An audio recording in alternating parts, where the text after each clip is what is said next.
Well, I hope you, whoa. Well, I hope you will continue finishing your lunch. I have that unenviable role of having to get up and try to talk over the sounds of everyone eating, but somebody's got to do it.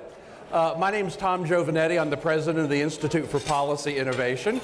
And let me second my chairman's words of welcome to you all for being here. We thank you very much for coming. Many of you in the room are longtime friends and donors and friends of the Institute for Policy Innovation, and we appreciate you being here. You know, when I was watching that promotional video, it occurred to me that we need to edit tax reform out of that video because we got tax reform, you know. This organization was literally founded the year after Ronald Reagan's 1986 tax reform. And one of our main charges was to work on taxes. So if it takes you 30 years to get tax reform done, I don't know if you've succeeded or failed, but we did finally get it done. So, but it is interesting because you go through these swings where something like tax reform is not possible for the foreseeable future. And so as a policy organization, you have to expand and you have to work on other things. And a couple of the new issues that we've been working on at IPI for the past several years are actually relevant to today's speaker, because we've started working on issues related to civil liberties, criminal justice reform, civil justice reform, and things like that. These are topics that for groups on the center right of the political spectrum, we made a terrible mistake over the years by neglecting those issues. We left those issues to the left. We left them to the ACLU, and that was a terrible mistake. If you believe in limited government, if you believe in individual rights and individual human dignity, you should be at the forefront of working on things like civil rights, civil liberties, criminal justice reform, and things like that. So we're pleased to be engaged in those issues, and that's just one more reason why we were so excited about the prospects of having Professor Dershowitz come and speak to us today. I want to acknowledge some friends in the room. I want to make a point of acknowledging our friend Congressman Michael Burgess, who is here. Dr. Burgess, thank you very much for being with us. Dr. Burgess is a longtime friend and a great public servant, and we very much appreciate our relationship with you. I want to thank all of you who bought tickets and tables for today's event, for helping to cover the costs of doing something like this. We very much appreciate your support. But I need to especially thank the Hatton W. Sumners Foundation, who are the underwriters of this series of events. The Distinguished Lecture Series is underwritten by a generous grant from the foundation. The Hatton Sumners Foundation is a wonderful treasure here in the city of Dallas. And among the many things that they do is endow a large number of college scholarships and law school scholarships. And I understand that we have a pretty sizable group of those scholars here today with us. Where are you? Where are our Sumner scholars? Can you just raise your hand? Very good. Thank you.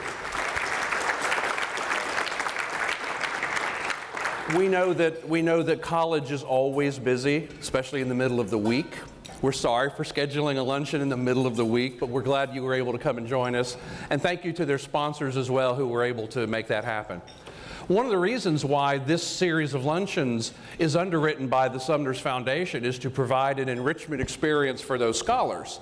So in a sense, we're all just riding on their coattails. So be sure, if you see a young, wide-eyed, eager-looking college student today, be sure to thank them, because they're why you're actually able to be here today.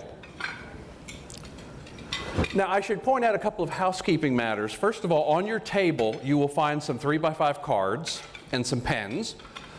Those are opportunities for you to write down questions that you would like us to cover during our Q&A session. Professor Dershowitz is going to give an address, and then we're going to do a moderated Q&A discussion afterward. We never get to all the questions, but we'll try to get to as many of them as possible. And here's a tip.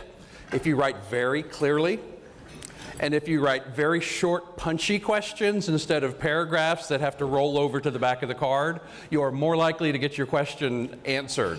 So help us out with that, please. One other comment is immediately after the luncheon, Professor Dershowitz will be spending a private session with the Sumner scholars, which is really great for them, But what it means is that when our program is over, we have to allow them all to get to their separate room. So please do us a favor and don't like crash the stage and try to get pictures taken with our guest speaker, because he's got another obligation after this one that we need to get him to. So we would appreciate your help with that. And now it's my pleasure to introduce Professor Alan Dershowitz. If you look up biographies for Professor Dershowitz online, they are very long. They're not short. You know, my bio is really short. His is really long. And I'm not going to read it to you here, and I'm not going to try to cover it. Let me give you a quick flavor of his biography. Professor Dershowitz was the youngest full professor of law in the history of Harvard Law School. He's the author of over 30 books and of well over 1,000 articles. He's a criminal appellate lawyer who has accepted and defended some of the most difficult and high-profile criminal cases in the country. He's known as the lawyer of last resort, which may make for some very interesting experiences, but he has shared a number of those experiences in some of his books. Several of the very high-profile trials that he's been involved with, he has written about, so you can actually read books about those cases. He's also a public intellectual who has engaged effectively on a variety of critical legal and public policy issues. He was on Fox News as recently as this morning doing that. So I'm sure many of you have seen him engaging on a variety of those issues. He is known as a friend and defender of the State of Israel, which is an ally of the United States, and where, you know, we get so much of our cultural heritage from the Judeo-Christian ethic. So we all owe a debt of gratitude to the State of Israel, and I know that many of you are here because of that support of the State of Israel. So I want to point that out. And for our purposes today, Professor Dershowitz is an honest, consistent liberal. And in the history of the Institute for Policy Innovation, we've not had a lot of liberal speakers come and speak at our events. But you know, one of the problems we have today is that we only listen to people who we know we already agree with. The media world has become a consumer culture like anything else. And we have favored brands, and that's all we consume. And that's a mistake. When we only listen to pre-filtered people that we already know we agree with, not only does that result in polarization, but it also makes us lame and weak intellectually. We forget why we think certain things. We lose the ability to explain and defend our views when we never expose ourselves to challenges from people who may disagree with us on a subject. So hopefully, in addition to all the other things we're trying to accomplish today, we're also trying to remind us all that we need to have open minds and open hearts toward people who we might not necessarily agree with on everything, but it's an opportunity to learn and to engage and to maybe find out that we're wrong about some things. I noted in an article, Professor Dershowitz, that you recently gave a gift of a ambucycle to a medical relief organization in Israel celebrating Israel's 70th birthday and your 80th birthday. So among the many things we hope to hear from you today is to explain what an ambucycle is. Please join me in welcoming Professor Alan Dershowitz. Thank you so much. You can't imagine what a pleasure it is for me to be speaking in front of you and having rational conversation. I come from a university, and the idea of having calibrated, nuanced, rational conversation has so long ago left so many university platforms that it's a thrill for me to be back in the day when I used to be on television all the time debating Bill Buckley. Remember Bill Buckley? So those were the days where a centrist liberal, that's what I am, and a centrist conservative, Bill Buckley, could have a thoughtful conversation. And at the end of the conversation, as often as not, he persuaded me of a point of view, or I persuaded him. We're both stubborn, but we listen to each other. Today, the idea of actually persuading somebody, or being persuaded, or learning, has become so foreign and so alien to us. And that's why I do think we live in dangerous times. Look, we live in the best of times. America has never been stronger, more prosperous. Life is so good for most Americans, even the poorest Americans. Life is better for them than it was when my grandparents came over from Poland, poor as could be. My grandmother was held in detention for 2 days at Ellis Island because she didn't have the $10 necessary to get off the boat.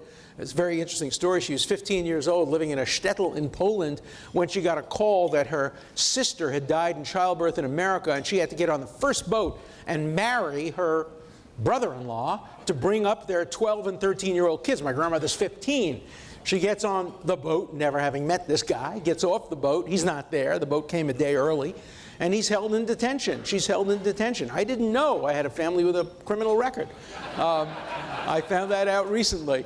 But things are so good, and yet why are they're dangerous? They're dangerous because I think there are too few organizations like this. They're dangerous because the left is moving much, much further to the left, and some on the right are moving much further to the right. And what we're seeing is the gradual death of centrist liberalism and centrist conservatism. And I'm not only talking about in the United States. I'm talking about an international trend. Take, for example, Great Britain. Great country, wonderful country. The Labour Party in Great Britain for so many years was a rational alternative to the Conservative Party. People like Tony Blair governed from the Labour Party. Today, who's the head of the Labour Party?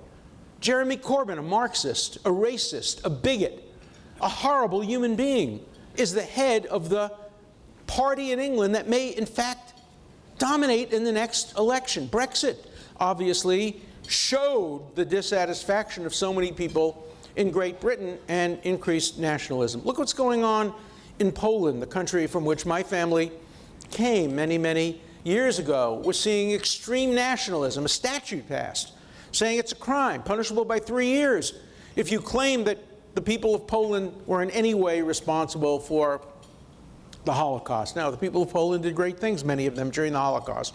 Rescued people. Jan Karski risked his life to rescue Jews during the Holocaust. But there were also people who did terrible things during the Holocaust. And it's up to historians, not the law, to determine what the truth is. The worst thing the law can do is to tell people what the truth is. Look, my family suffered in the Holocaust, but I would never support a law prohibiting Holocaust denial. You want to deny the Holocaust? Fine, I'll discuss it with you. We'll persuade everybody you're wrong. We'll show the evidence, but let's not make it a crime. Consider what happened in Turkey. In Turkey, it is now a crime to claim that the Turks engaged in genocide against the Armenians. And in France, it's a crime to deny that. And both statutes are extraterritorial. So you cannot have a discussion of the alleged Armenian genocide under the laws of Europe today. And that's a direction that's so dangerous. It affects the United States, too, not in general elections so much as in primaries. Why? Because primaries tend to attract a relatively small number of voters.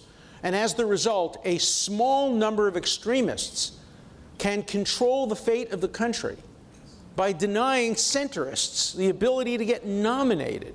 There are so many people who would make great presidents, great senators, great congressmen, great everything, if they didn't have to go through the primary, if they just had to go into a general election and could win and run against another centrist. The United States has been blessed with centrism. You know, we never had communism in this country. We never had fascism. In the 20s and 30s, every country in Europe had a leading communist party and a leading fascist party. What did we have? We had a few dozen communists in the United States. Nobody listened to them. And, you know, several hundred fascists who would march down, you know, 2nd Avenue, New York with the German Bund. But we never had fascism or communism in this country. We've always had centrist Democrats, centrist Republicans, a two-party system, a system that has really made this country strong. And I'm worried about the future. I'm particularly worried about the future because the students here, some of the scholars, you are our future. You are the future. In this room are our future leaders. When I used to teach at Harvard for 50 years, I would have a class almost this big. I'd have 170 students in my first year criminal law class. I would look out at the class and I would see them looking at each other, scared, terrified. Dershowitz is going to call on us. The Socratic method. There are no right answers in his class. They were right. That's true. They should have been scared. If you're going to be a lawyer, you've got to learn how to answer hard questions. But When I looked at the 170 students, I didn't see 170 scared freshmen. I saw the future president of the United States, the future editor of the New York Times, the future senator from Texas. Actually, the future senator from Texas sat right there. His name was Ted Cruz. And he came into my class with his right hand raised, never put it down all semester, questioned everything I taught, was one of the best students I ever had because he was so smart and so conservative and so thoughtful, and we would have these great, great conversations. But there are future leaders, and I'm so worried that what's going on college campuses today with our snowflake population, our demand for safe spaces, for trigger warnings. I'm a centrist, I'm a moderate.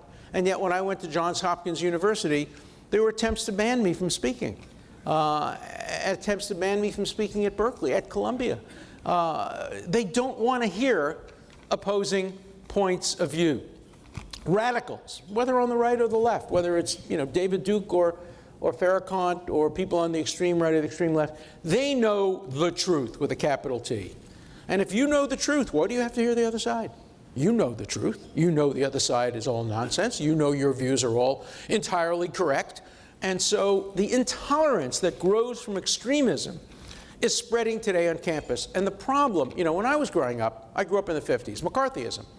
I went to Brooklyn College, a New York City free college. And there were a lot of left-wing professors, a lot of left-wing people on the campus. And the censorship in those days came from Senator McCarthy and the right. And we fought that then. Today, the censorship comes from the left, the hard left particularly. And it's harder to fight because people think that people on the left are people of goodwill. They are well-intentioned. But the road to hell is paved with good intentions. And the road to tyranny is paved with good intentions. Even if you accept the good intentions of students who say, don't microaggress me, don't say anything in the classroom that might, my classes there were no microaggressions in my class, there were macroaggressions. If I thought a student was wrong, I would let him know it. If you've ever argued in front of a court, they're not gentle. If you argue in front of the Supreme Court, there are 9 people yelling at you at the same time. It sounds like my dinner table with my grandmother at home. But the stakes are higher. I'll never forget, I argued a double capital case from Arizona, 2 young boys on death row for a murder they didn't commit, a murder their father committed, but they were alleged to be conspirators. And I just met my wife at that time. It was years ago, and she was sitting in the audience, and I'm, of course, used to back and forth. But Justice Scalia had just been appointed, and boy, did he give it to me. I mean, this was his chance. He had never gotten a job at Harvard, and he was going to show he was smarter than any Harvard professor, and he probably was. And he just went after me mercilessly, giving me hypothetical after hypothetical. And, and my wife is sitting there. And finally, Thurgood Marshall, who was then a justice also, stamped his hand and said, Justice Scalia, there's no time for comedy here. There are 2 young men whose life is at stake. Get to the point. But, and these guys are arguing among themselves, and you're standing there trying to save the lives of 2 young people. It is not an easy job, and you can't be a snowflake if you're a lawyer. You can't be a snowflake if you want to go into litigation. You have to develop a thick skin. You have to be tough. You have to know how to answer every possible question. But the job of the teacher is not to teach the students what to think. It's to teach them how to think. In 50 years of teaching at Harvard, I never expressed a personal opinion. Never. My students had no idea whether I supported the death penalty or opposed it. Many of them thought I supported it because I'd always play the devil's advocate and make arguments in support of positions I didn't agree with, because I wanted to make sure the students heard all sides of an argument. When you have that holy position in front of a classroom with a lectern and a podium, you better not abuse that position. People are not paying enormous amounts of tuition to have you spew op-eds to them in the classroom. I write op-eds outside the classroom. You want to read it? You read it. It's not on the exam. But in the classroom, it's all about how to make your arguments better. I never wanted to make a conservative into a liberal. I wanted to make a conservative into a smarter conservative. I wanted to make a liberal into a smarter liberal. I wanted to challenge everybody's points of view. I remember one of the first days in class, I said to the students, You want to have a relaxed time, you want to really have an enjoyable, relaxed time, there's a great spa down the block. But if you want to have every one of your views challenged, if you want to come out of this classroom sweating and worried and nervous, that's the class you want to be in.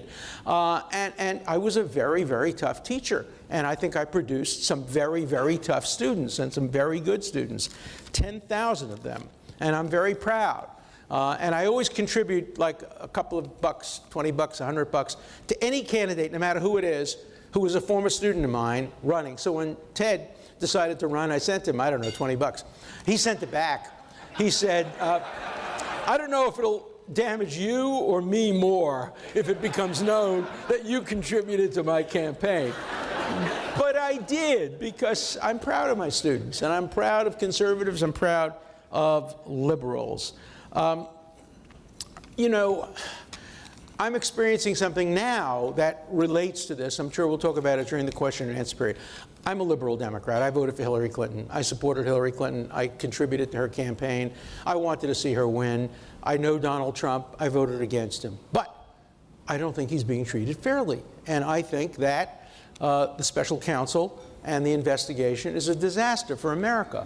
And I think that trying to stretch the obstruction of justice statute to apply to the president engaging in presidential actions that are protected by the Constitution is dangerous to democracy. Just today's New York Times, literally, it isn't even out yet in the paper. Just I was reading it as I was preparing here.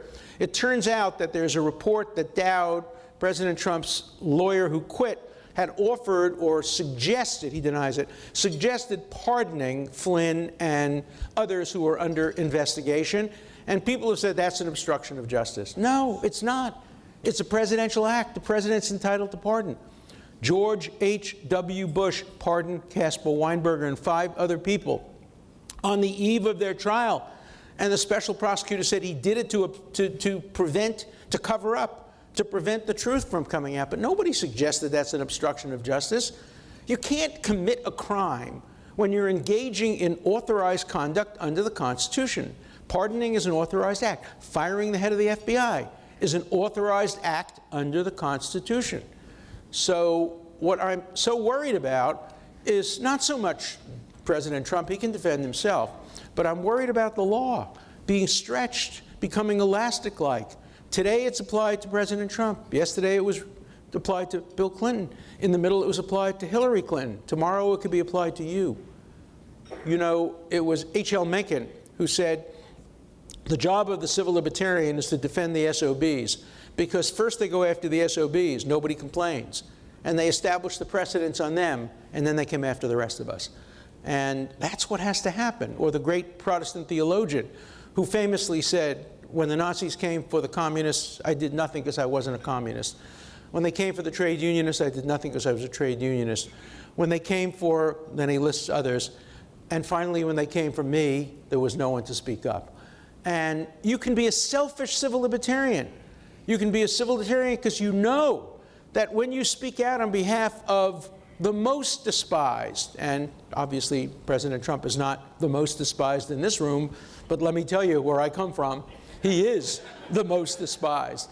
And as the result of me speaking up on behalf of the Constitution and on behalf of the rule of law, I have, thankfully, lost 7 pounds. I call it the Donald Trump diet, because my liberal friends don't invite me to dinner anymore. I have now developed much more of a taste for conservative food, because I only get invited by conservatives. But, you know, conservatives often don't understand me either. You get a lot of conservatives who say, well, there's a special counsel appointed to get Donald Trump. We should have another special counsel to get Hillary Clinton. No! We don't need special counsel on either side. We don't need to criminalize Democrats or Republicans. You don't like a president, vote against him. Write op-eds. Campaign. But don't try to undo democracy by using the emergency of impeachment. Impeachment was designed for very, very, very special cases. And this is not one of them. The same thing's happening in Israel today with Benjamin Netanyahu. They're trying to get him out of office because I think many on the extreme right and some on the extreme left are afraid that he might make a kind of peace with the Palestinians that they don't like. And they're coming up with these contrived charges, getting champagne, getting cigars, talking to a newspaper about getting better coverage for his family. These are not the kinds of things that should end an elected prime ministership or an elected presidency. So I worry about our future. You know, about 30 years ago, I defended the rights of Nazis to march in Skokie, Illinois, in an area of Holocaust survivors. It was very controversial.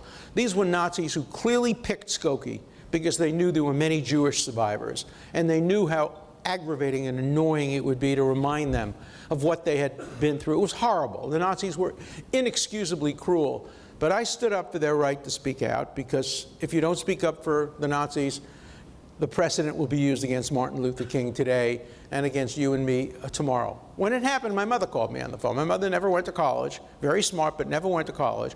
She said to me, "So son, whose side are you on, the Jews or the Nazis?" I said, "Mom, on the side of the First Amendment." She said, "I'm your mother, don't give me that. You got to pick. You either be on the side of the Jews or the Nazis." Okay, that was my mother. She was older and she was, but Jeffrey Toobin says the same thing. Very well-educated colleagues, Larry Tribe, they're accusing me of the same thing. They're saying, "Whose side are you on, Trump or justice?" I said, "I'm on the side of justice, but sometimes it supports Trump's positions." And if Hillary Clinton had been elected president, I'd be saying exactly the same thing today. If they were saying lock her up for the emails, I would say no. No, that's not the way you treat an elected president of the United States. And so it's hard to even have a conversation today about these issues. And part of the reason is a concept called intersectionality. It's probably not something that's very familiar to you. Probably the kids on college campuses have heard of it. It's a weird academic, pseudo-scientific concept that says, look, the world's divided into the oppressed and the oppressors. Who are the oppressors? America, Western civilization, Christianity, Israel, Jews, capitalists, probably this organization. We're the oppressors. And who are the oppressed? Gays, blacks, women, et cetera, et cetera. And if you're part of the oppressed, you can do no wrong. You can do no wrong. So Farrakhan gets a pass. Even though he's anti-American, anti-woman, anti-gay, anti-Jewish, anti-everything good, he gets a pass because he's an oppressed person. Whereas Israel, for example, they have the best record on gay rights of any country in the Middle East, and yet the intersectionalists have come up with a way of describing that. They call it pinkwashing. They say the only reason Israel is good to gays is to cover how bad they are to the Palestinians. So they're using gays to pinkwash what they're doing to the Palestinians. Think about it. It's the essence of anti-Semitism to say that anything a Jew does must have a bad motive. And that's part of intersectionality. If you're on the wrong side, if you're one of the oppressors, nothing you can do can be right. And if you're on the right side, if you're one of the oppressed, nothing you can do is wrong. It's identity politics at its most dangerous and at its worst. So, will we survive this? We will survive it. We will survive it because we have tremendously good structures in place. The brilliant framers of our Constitution, a picture of them appeared, I remember, during your video. The brilliant framers came up with this concept of separation of powers and checks and balances. It's not the prescription for efficiency. It's very hard to operate when everything has to go through two houses, survive a presidential veto, survive Supreme Court decisions. It's not efficient, but it's such an important check on tyranny. And the structures are so important, which is why I am so opposed to my dear friend and a man who I love and support, former Justice Stevens' op-ed in the Times yesterday, calling for an abolition of the Second Amendment. It is such a serious mistake to think that way. You know, I think reasonable people could agree or disagree as to whether the framers of the Constitution should have put guns in the Constitution. We're the only major Western democracy that has guns in the Constitution. It's a reasonable argument. Reasonable people could disagree. I understand the arguments on both sides. But the idea of amending the Bill of Rights is a disaster. Why? That's not the way it works in America. If you try to amend the Second Amendment, there will be people who try to amend the First Amendment. And then they'll try to amend the Fifth Amendment. And then they'll try to amend the Sixth Amendment. You don't seek perfection when you have something that has worked well for 225 years. Do not tamper with the Bill of Rights. Only tamper with the Constitution.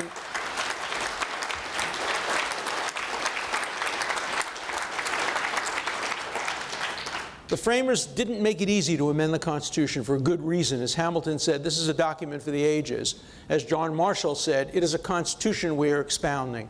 We have to look at how the Constitution will govern our grandchildren, our great-grandchildren. Who could have imagined at the time of the Constitution what America would look like today? And yet, the Constitution continues to be relevant. So even those who are opposed to widespread gun ownership, do not amend the Second Amendment. Don't touch that amendment. Don't touch any amendments. And I'm very worried that those who are result-oriented on campuses who want to see immediate gratification will say, we don't like guns, let's amend the Second Amendment. It's absolutely the wrong way to go. And so I worry about our future. When I look out at the Sumner scholars, I feel better, because I know you're being well-educated. I know you hear all sides of issues. The fact that you're here today, coming to listen to a liberal, it's great. And I love to listen to conservatives. And I just think we need to have more such debates. I want to just end my comments now and have the conversation by answering the question I'm often asked: are you a pessimist or an optimist? And I want to use the Israeli definition of what is a pessimist and an optimist to give you my answer. In Israel, a pessimist is one who says, "Oy, things are so bad they can't possibly get worse." An optimist says, "Yes, they can." So,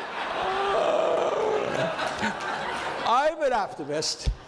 They can get worse, but it's in our hands. It's in our hands. We control our destiny. That's what America is about. That's what democracy is about. That's what voting is about. You don't like the guy or the woman, throw the bum out of office. We get the ultimate vote. You know, when de Tocqueville was told to come to America, he was asked to find where sovereignty is. You know, from Europe, sovereignty was simple. It was with the king.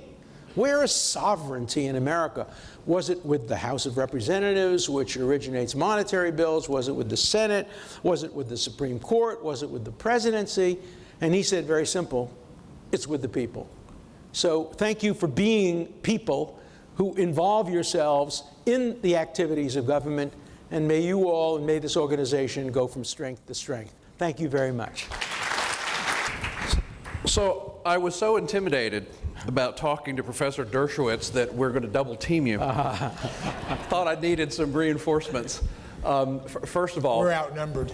Yeah, I think we are. You should have gotten Ted Cruz to be on. Yeah. He would have put me on my place.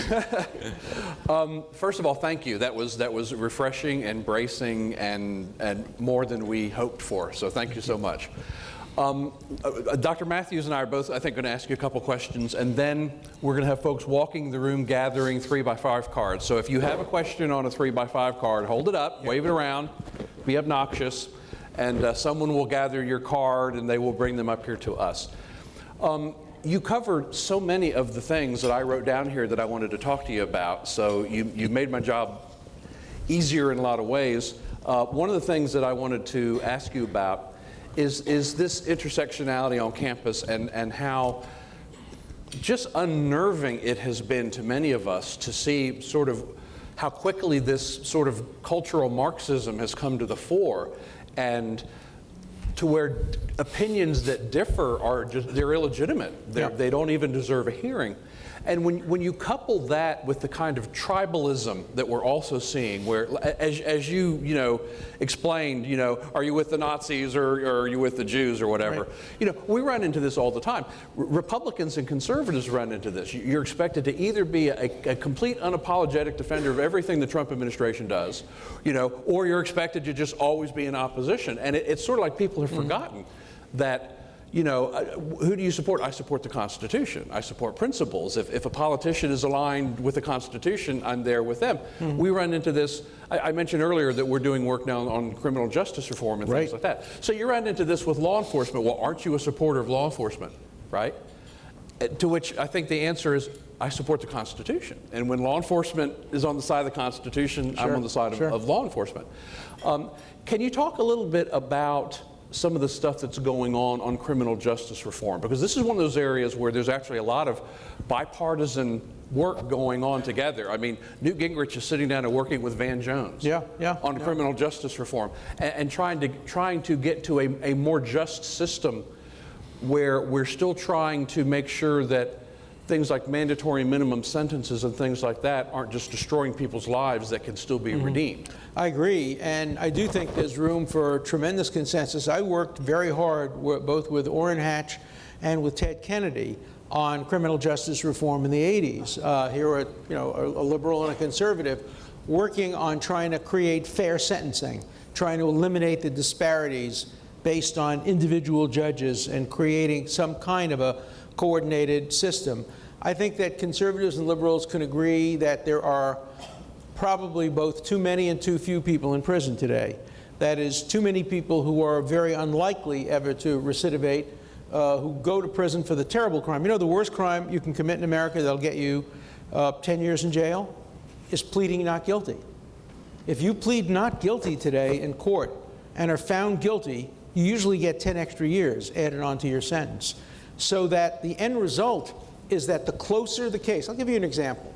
So I represented a doctor, I don't want to relitigate my cases. I represented a doctor in San Diego a few years ago who was doing operations on the eye called ptosis operations. And there are two kinds of operations you can do. Those of you who are doctors will know that. There is a cosmetic operation just to make you look better so you don't have drooping eyelids. And then there's the very similar operation that helps you see. San Diego is a place for a lot of pilots, and a lot of pilots retired to. He was doing those operations. He submitted Medicaid for them, and Medicaid came back and said, you submitted some that were cosmetic as non-cosmetic, and therefore we're going to prosecute you. Okay. So he asked me to do an analysis of what the likelihood is he'd get convicted. We had a Harvard professor who was going to testify he did it absolutely properly. They had a University of California professor who was going to say he did it improperly. I said, I thought you probably had a 60% chance a 60% chance of losing and a 40% chance of winning, because the government wins 92% of its cases. He said, oh, then you mean I should go to trial? I said, no, you can't go to trial. The government has offered you a plea of no time in prison, 5-year parole, 5 years losing your license, but no prison time. But they've told you that if you go to trial and are convicted, the guidelines give you 11 years in prison. I said, a rational analysis says if it's 0 versus 11 and it's 40 versus 60, you're going to have to plead. He said, I can't plead. I'm innocent. And I don't know whether he was innocent. It's a gray area case. He rejected my advice. He went to trial. He was convicted. And he's still serving his 11-year sentence. That's not justice. There's something wrong with that. Now, why do we have that? Because the system presupposes guilty pleas.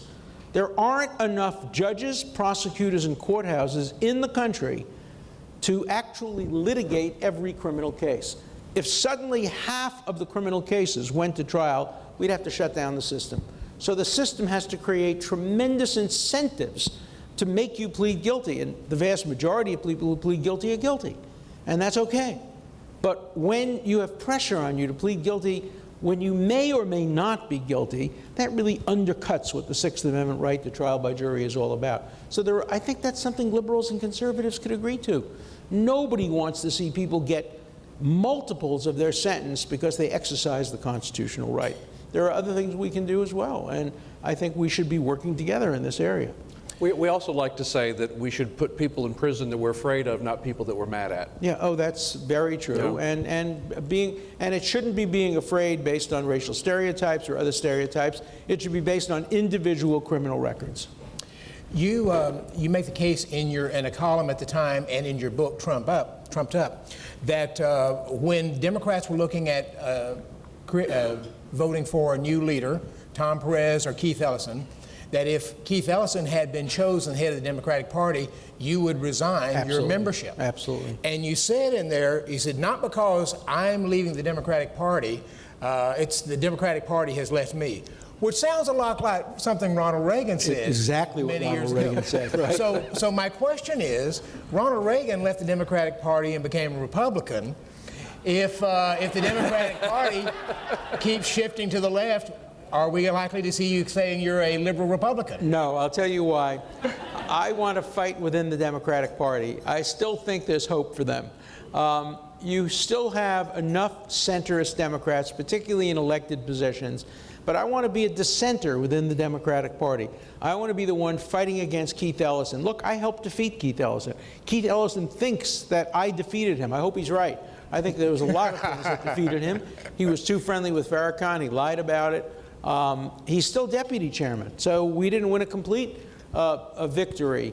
But I'm very anxious to make sure that the next Democratic nominee for president is a centrist, somebody who reflects the traditional values of Senator Jackson and Senator Moynihan and centrist Democrats. I don't want to let the Sanders wing of the party take over. And if I quit the Democratic Party and all of my centrist liberals quit the Democratic Party, we're turning it over to the extremists. So I won't do that. I'm going to fight from within the Democratic Party. Now,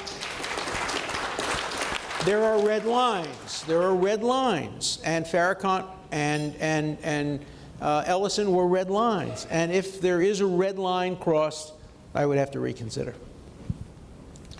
One of my questions was, do you view what's going on with Prime Minister Netanyahu as an example of the criminalization of politics? And you already mentioned that. Yeah. But more broadly, what do you believe are the prospects for some sort of actual sort of structural peace agreement in Israel? Okay. Is this an on-the-record or off-the-record conversation? It's on the record. There is media in the room, yes. Okay. But no one will tell. It's a fair question. Let me put it this way. I have had conversations both with President Trump and with Prime Minister Netanyahu about this issue. I've also had conversations with the three people who are working on the Middle East peace plan, Jared Kushner and Jason Greenblatt, and the ambassador from the United States to Israel, David Friedman.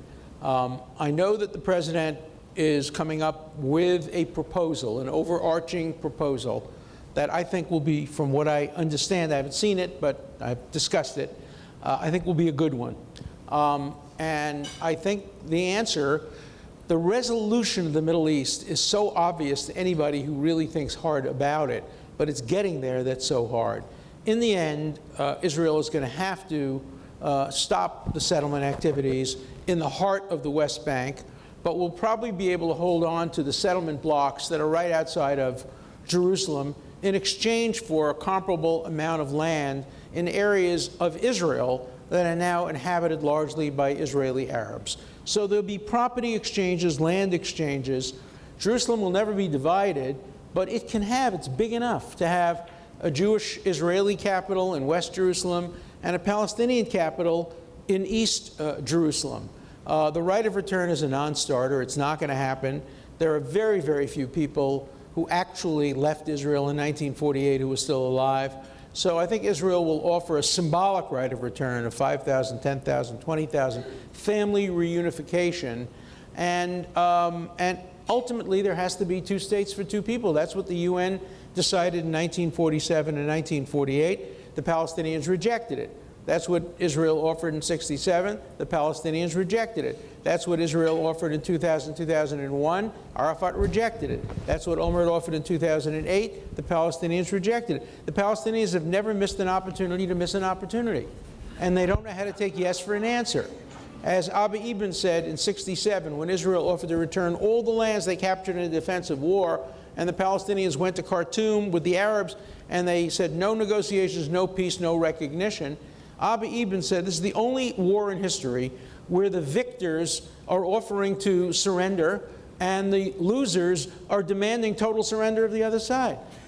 It was absurd. And I think for many years the Palestinians wanted their own state less than they wanted not there to be a Jewish state.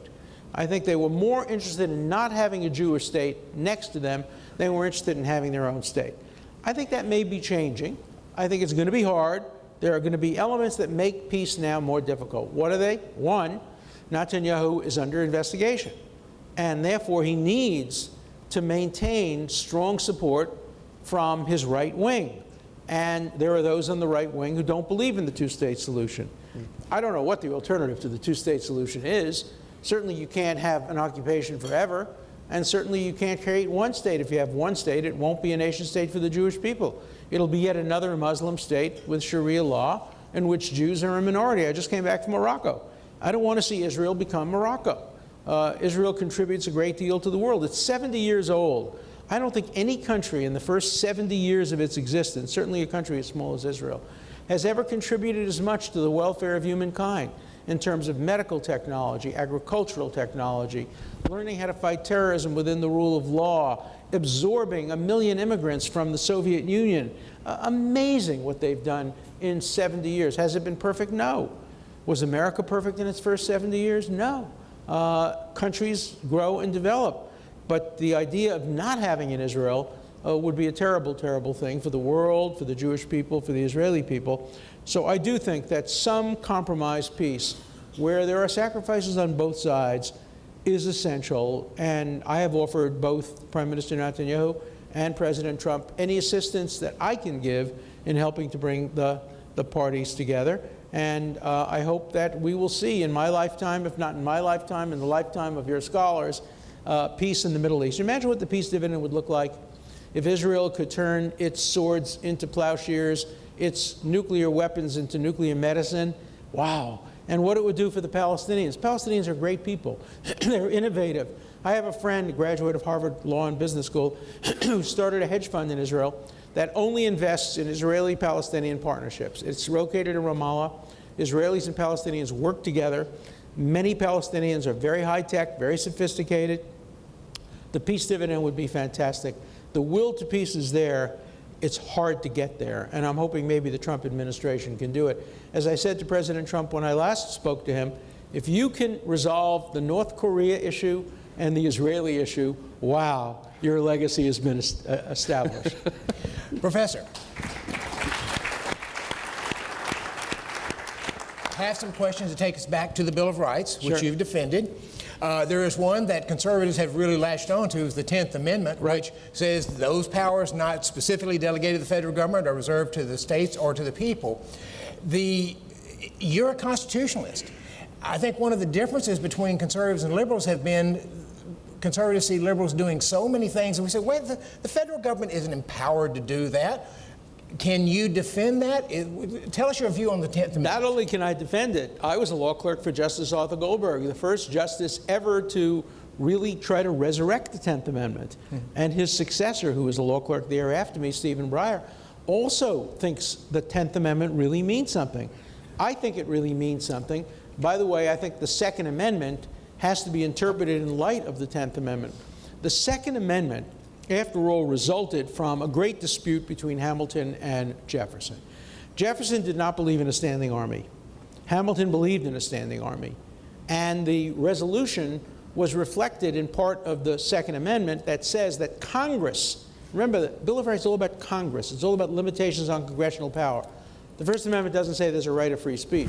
It says Congress shall make no law abridging the right of free speech. The same thing with the Second Amendment. Part of its purpose was to make sure that the federal government couldn't stop state militias from operating, because state militias were a powerful antidote to a standing army. So there's absolutely no doubt that historically the 10th Amendment was regarded as very important. The 9th Amendment and the 10th Amendment regarded as very important constraints on the power of the federal government.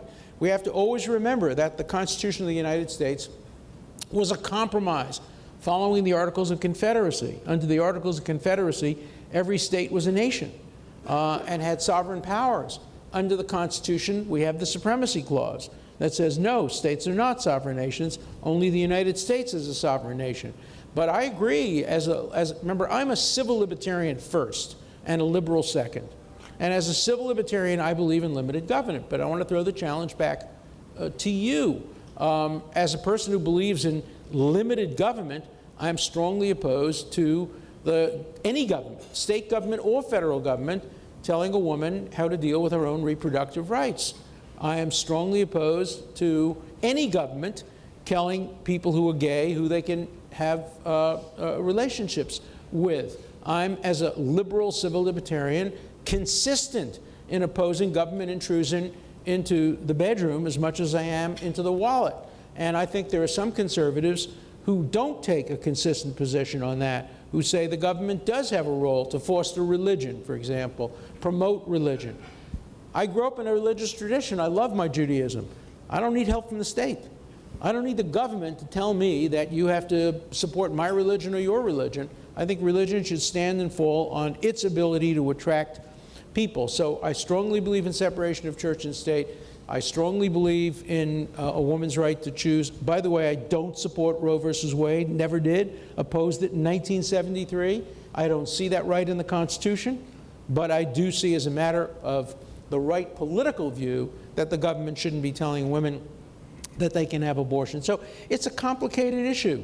We live in a complicated government with federalism, with state, with checks and balances. It's not easy.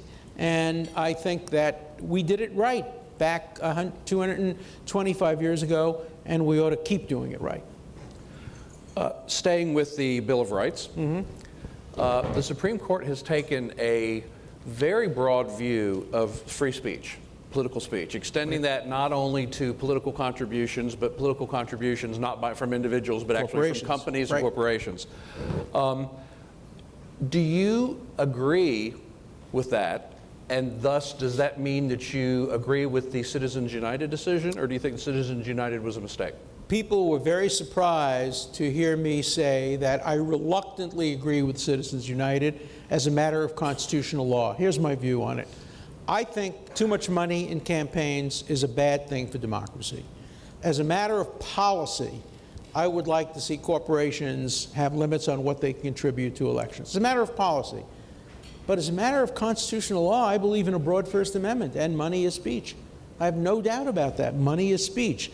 I think the stretch of Citizens United, where I do disagree with it, I think the stretch is to find corporations to be persons. I don't see anything in the Constitution that requires that. And for example, under the Fifth Amendment, a corporation is not a person. So I think what I would have been satisfied with is a decision of the Supreme Court placing no limits on individual contributions. If the Koch brothers want to contribute millions of dollars, if Sheldon Adelson wants to contribute billions of dollars, if George Soros wants to contribute all that money, you know, let them do that as long as they do it in their own name as individuals with accountability. Where I have a problem with corporations, the same thing I have a problem with unions. If you are an investor in a corporation, you should have the right, they have a fiduciary duty to you to make the most money for you, not to support politicians who they may agree with on gay rights or a woman's right to choose. I think it's an abdication of fiduciary responsibility for corporations to spend money on political advertising unless they can demonstrate a direct relationship to their bottom line. So again, I love complexity. For me, there are almost no simple answers to any of these constitutional questions. That's why I miss teaching, and that's why I'm so happy to be here today, because it's like teaching a class. I have several questions dealing with... That would be a great note to end on, but I have to allow you at least one more question, I think, so go. I have several questions relating to the media. Right. Media, fake news, media driving the agenda. It's become a major force these days. So can you just talk a little bit about your views of the media and its role for society and politics? Well, I'm thinking hard about that these days because, as you might imagine, I'm getting a lot of offers from the media to become an exclusive commentator on one media or the other. And I've so far said, no, I don't want to do that. I don't want to become part of the echo chamber. Although I'm thinking hard about some of it because, you know, for example, when I appear on Fox, I present a different perspective from what people who generally appear on Fox present. There's a virtue to that. When I appear on CNN, I argue with Jeffrey Toobin, with others. What I worry about, and it was mentioned in the introduction, is the echo chamber, that today you have Fox presenting one point of view. You saw one of the commentators quit Fox the other day, claiming that they're too one-sided. I see CNN moving toward a one-sided approach. When I watched the State of the Union, it was really amazing. I watched it with my wife and my family, and we had two television sets. And so we watched the State of the Union. That was the same one. You couldn't change that. If they could, they would, but they couldn't. And then it had CNN and Fox. It was as if you had heard two different speeches. it wasn't that people were expressing opinions. It was people were describing what we had just seen in ways that were just not correct. Both sides. Both sides were doing that. And, you know, oh, for the day of Walter Cronkite, when he could look you in the eye and say something and you believed it. Today, you only believe it when you hear what you want to hear. Okay, that's the media, but what I'm worried about is that's happening in the classrooms today. It's happening in the classrooms. Teachers get good evaluations in teaching when they express views students like. And teachers are constantly striving to win popularity contests. And my view of a tenured professor is if the students like you too much, you're doing something wrong. You have to be oppositional. You have to be in their face. You have to be challenge them all the time and making them uncomfortable. And I think that's partly the role of the media as well. And I'm very, very worried that the media has become this echo chamber. But Americans think for themselves. You know, Fox News is not going to tell conservatives who are thoughtful conservatives what to think, and CNN is not going to tell thoughtful liberals. There's a limit to how far you can go, and the ultimate check is the people, and I have a lot of confidence in the people.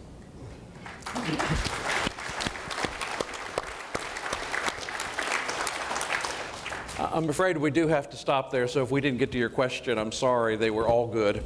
Well, most of them were good. Hey, you guys, if you have any questions that weren't answered, email me. I'll answer them on email. I'm very responsive on email. So That's really gracious. Good. Please join me in thanking Professor Alan Dershowitz. oh, thank you.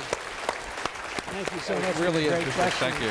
Thank you, sir. Thank you.